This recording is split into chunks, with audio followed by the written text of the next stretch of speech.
और उस ब्रह्म की चेरी ये माया पूरे संसार में फैली हुई है, जो आपको अपनी ओर खींचती है। माया आपको आकर्षित करती है, वस्तुतः ब्रह्म से ही निर्मित है,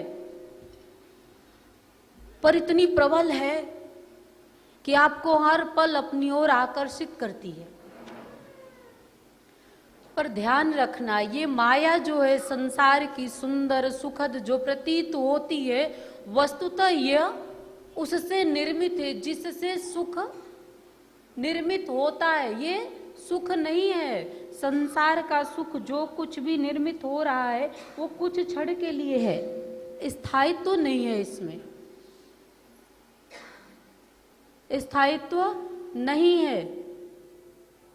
जैसे किसी भी तरह का सुख आपके जीवन में जब आता है, क्षणिक होता है और स्वयं आता है और स्वयं चला भी जाता है। कभी सुख, कभी दुख, कभी दुख, कभी सुख, ये क्षण ऐसे ही निर्मित होता रहता है। जीव सुखी और दुखी होता रहता है। और मैं इससे ऊपर की बात कर रही हूँ। इस जो ये जगत है सुख दुख से निर्मित, मैं इससे कुछ ऊपर की बात, ब्रह्म की बात कर रही हूँ, आनंद की बात कर रही हूँ। जो हर पल अपने आप में आनंदित होता है वो परमात्मा है। जो हर पल अपने आप में प्रतिष्ठित होता है वो परमात्मा है। मैं चाहती हूं कि आप ये भूल जाओ कि आप कौन हो। कुछ समय के लिए ये भुला दो कि कौन हो।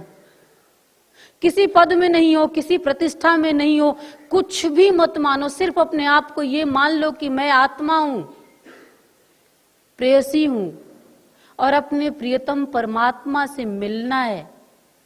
ये योग कौन कराएगा? किसके माध्यम से होगा? सद्गुरु के माध्यम से।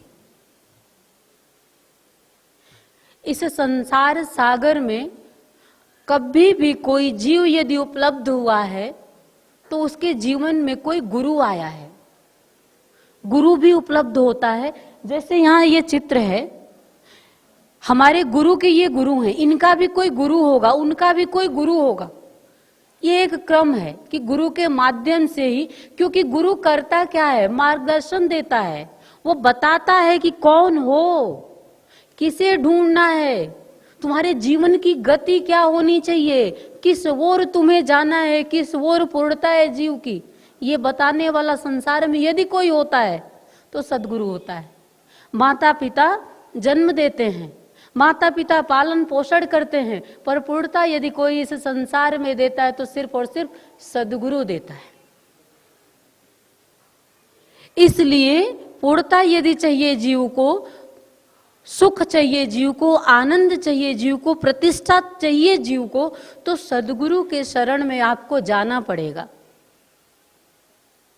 गुरु का ध्यान करना पड़ेगा, गुरु की पूजा अर्चना करनी पड़ेगी आपको। जब आप किसी को प्रेम देते हो, सद्गुरु को जब आप प्रेम देते हो तो उससे भी आपको प्रेम मिलता है।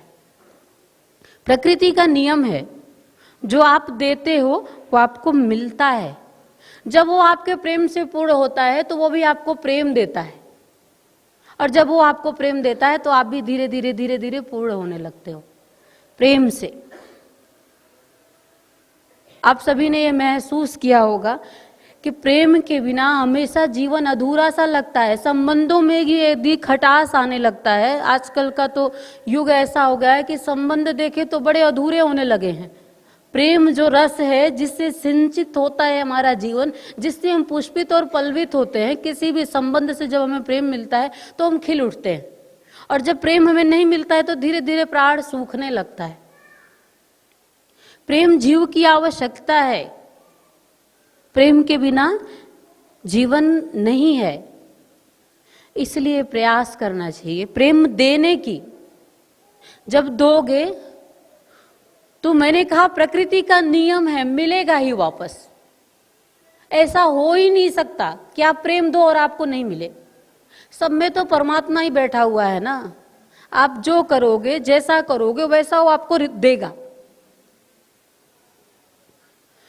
और संबंधों में प्रेम करोगे तो संवर जाओगे,